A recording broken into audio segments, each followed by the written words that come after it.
Bienvenue à toutes et à tous, coup de pouce pour la planète, c'est reparti. Nouvelle saison de votre émission sur le développement durable, nouvelle formule, nouveau format et toujours la même préoccupation, l'avenir de votre planète. Pour démarrer cette édition, l'image de la semaine. Elle nous vient du Mexique, cet homme s'appelle Jean-Philippe Viel Calzada. Avec son équipe, ce chercheur veut créer des graines génétiquement identiques, de génération en génération. Pour faire simple, des clones de graines. Le procédé pourrait avoir une application directe dans l'agriculture. Imaginez des paysans qui pourraient utiliser leur propre production pour semer d'une année sur l'autre. Un coup dur pour les semenciers et peut-être un espoir pour tous ceux qui veulent échapper aux diktats de l'industrie.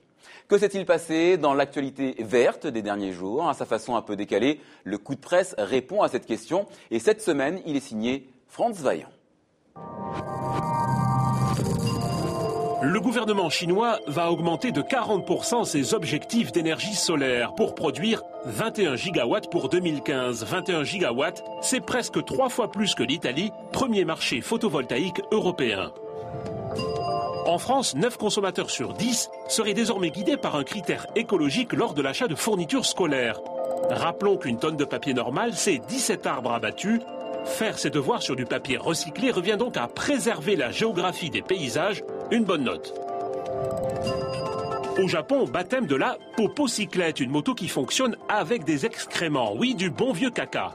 Mais pas question de commercialiser cet engin plutôt fumeux. Le constructeur affirme qu'en créant cette popocyclette, il a voulu exprimer un souci écologique sur la consommation d'eau. Dommage, c'était pourtant l'engin idéal pour celles et ceux que l'écologie indispose.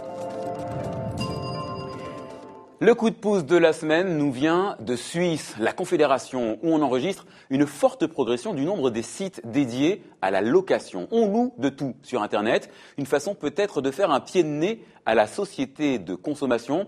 Reportage de la radio-télévision suisse romande, il est signé Yves Gerbet.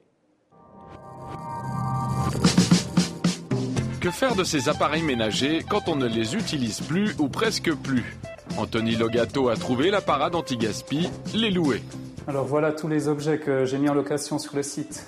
Cet économiste neuchâtelois a trouvé un moyen de rentabiliser ses achats, les louer à des particuliers en passant par Internet.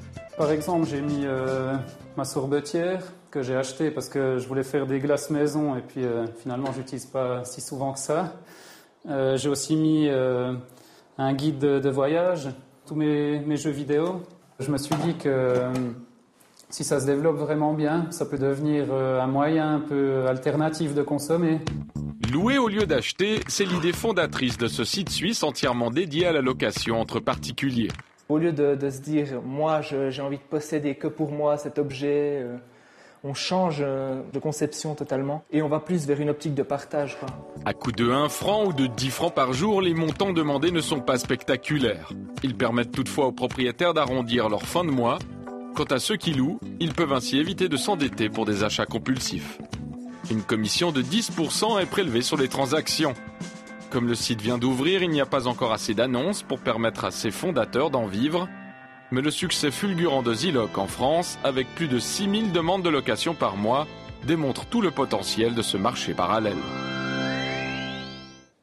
Carton rouge cette semaine à la Korea Hydro and Nuclear Power. C'est le nom de l'entreprise publique qui est chargée du nucléaire en Corée du Sud. 22 personnes ont été arrêtées, parmi lesquelles plusieurs responsables de la société. En échange de pots de vin, un cadre de la centrale de Kori aurait organisé la copie de pièces utilisées dans le cœur du réacteur à un scandale inédit de contrefaçon de pièces détachées. Areva, propriétaire de la pièce et des plans, n'a pas déposé plainte. Le groupe français a préféré s'arranger avec l'entreprise publique.